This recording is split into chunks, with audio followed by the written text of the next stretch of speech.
Hey guys, Theron Asbury here with Revital Outdoors, bringing you another exciting podcast. Tonight, we're going to go back to the volunteer division. We're going to talk to Mr. Colton Chambers. Colton got a top 5 finish last year at the South Holston Lake event. That same tournament's coming up this coming weekend. So we're going to talk to him about his tournament last year, what he predicts for this year. Already, I can tell you after talking to several anglers, the conditions are a lot different. So it's very exciting to talk to our top 10 anglers that fished there last year, and Colton got 5th. So a lot of great insight from him coming your way. Before we get started, Revital Outdoors is very excited to announce we are doing a $2,500 giveaway for a lucky angler at the end of the BFL season. To enter that giveaway, all you have to do is hit the link at the top of the description right below this video. It just takes 3 seconds, and you will be entered in. Again, that lucky angler will be selected at the end of the year, and it's an opportunity you don't want to miss. Make sure you subscribe to our YouTube channel if you haven't already. Also, check us out on Facebook and Instagram, Revital Outdoors. And if you've never heard of Revital Outdoors, we're a premium CBD company. We offer premium CBD products to all the outdoor enthusiasts out there. We're worker-friendly, THC-free, made right here in America. So make sure you check them out. If you're interested, you can purchase them directly off our website. That's www.revitaloutdoors.com. That being said, let's go ahead and bring Colton into the studio. How you doing this evening, bud? Doing good. How are you? I'm doing good. Well, Colton, appreciate you coming on to our podcast. Let's just get started. 5th place finish last year. You've got a lot of great history on South Holston Lake. So tell us a little bit about your tournament last year, and how do you think that's going to transpire to this year?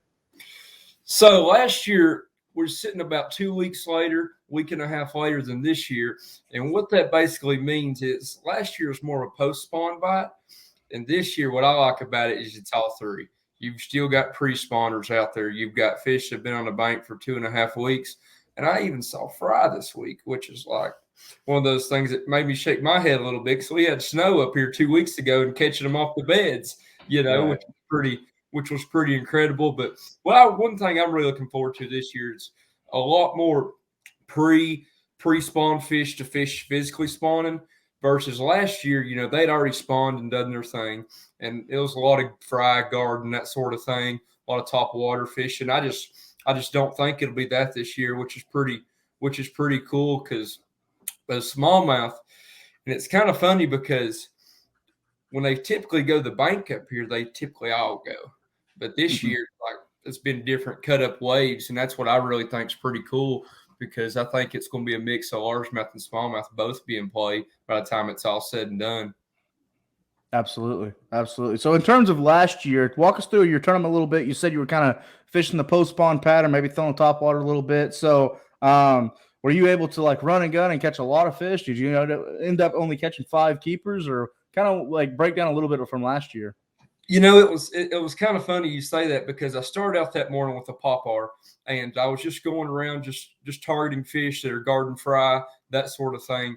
And a lot of them, early in the morning, they were pretty aggressive. But after that, after about 9, 10 o'clock, when those boats get to run around, it got pretty hot there first week of June. It just pretty much, slowed down. That's when you really just had to get in areas that you knew that they were in, that you could see them in or caught them in practice.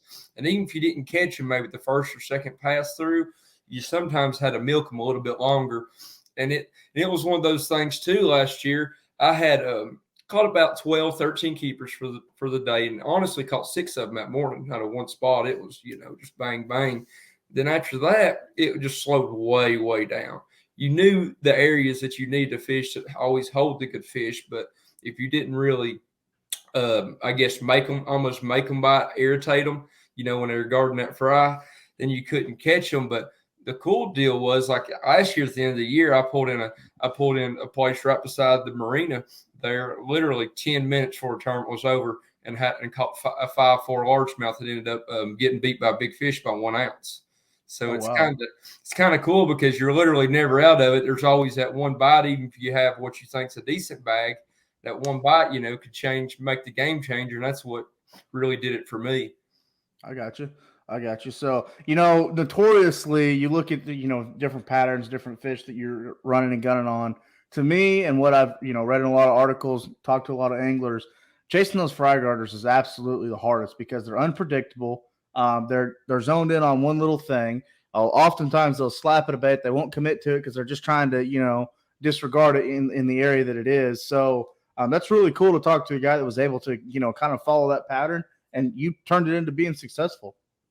Yeah, and that's what's really cool about it, because those fry garters, you see a lot more of them than you catch. You Right. get up there and you can just really see them all over the bank. But if they're not in that certain stage where they say, "Hey, if something comes at my fry, I'm going to go ahead and hit it." But if they're not in that stage, you might watch them for 2 hours and you may catch one, you may not. And I Right. think that's one of the different things about South Holston is I think a deep bite's going to be in play this year like it wasn't last year. I think that's another cool part of it, because last year, I mean, 99% of the guys that caught them, it was a shallow deal. But I think this Right. year it's going to be kind of half and half. Okay. So very interesting. I have talked to a couple other anglers that are fishing the South Holston event this year, and they all agree. And I think you just highlighted on it as well. The fish are going to be in the smallmouth and the largemouth. They're going to be in all three stages of the spawn this year. And I think that's what's really unique about it, because I think you could see some big bags when it comes to that. Always, whenever I'm fishing something like this, I always have a magic number in my head. I would like to get to this number to give me a shot, Mm-hmm. And honestly, I thought about it for the last 2 weeks, and I told my dad last night, I said, I think 19's that number. I said, there's a lot of bags getting caught below 19, a little bit above 19, but I think if a man can get 19 and change, he'll, give him a really good shot to do very well. Right. Just based on looking at the history of South Holston, I think that's what you're going to want to do, because there's going to be a lot of bags weighed in this weekend between that 13, 15 pounds. Everybody's going to have a limit. You're going to see a crap ton of limits weighed in. Everyone's going to have that 13 to 15 pounds. They're going to catch a lot of cookie cutters, but it's that guy that can go out and catch a couple fours or catch a six or catch a five or maybe three fish that are over 3.5 pounds. Just that better an average, and that means to me that means covering a lot of water, throwing bigger baits, agitate them a little bit. I think the electronics are going to factor in really well this weekend. Are you feeling the same way, or are you kind of guy that likes to slow down a little bit? I honestly feel the exact same way. Like when you talk about if you can find a guy that can get 5 of those 3.5 pound bites, it's really rare right now because there's so many males up on the bank, but all your males are just 2.25 pounds. But if you can find a way to get those 5 3.5 pound bites, I've seen, tough days up there, that will carry you a very long way at the end of the day. But kind of like you touched on with big baits, I think glide baits at the end of the day could be a factor in this.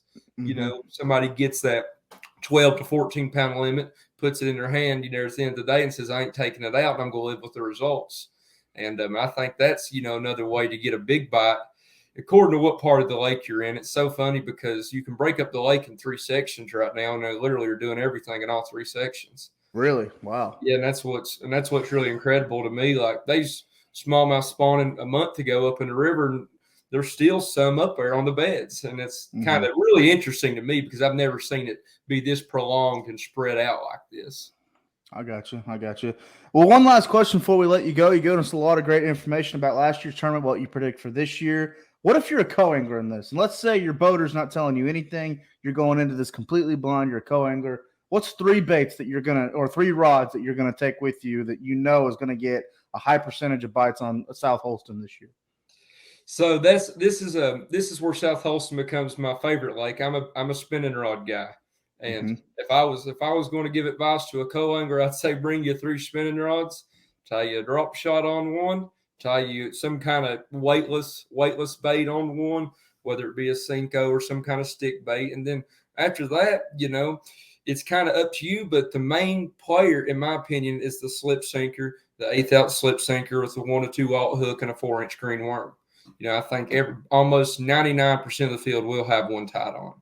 The other 1% will probably have something very similar to that. So like a finesse, not necessarily a shaky head. We're talking about a finesse Texas rig. Yep. Basically, that's it's kind of funny because it came to Holston about 20 years ago, 25 years ago, and it's been king ever since. It's really dominating the springtime in April, from mid-April on, for a long time. And I think that's going to be one of the biggest players, is who can get those bigger bites on that, those bigger spawners on that bait.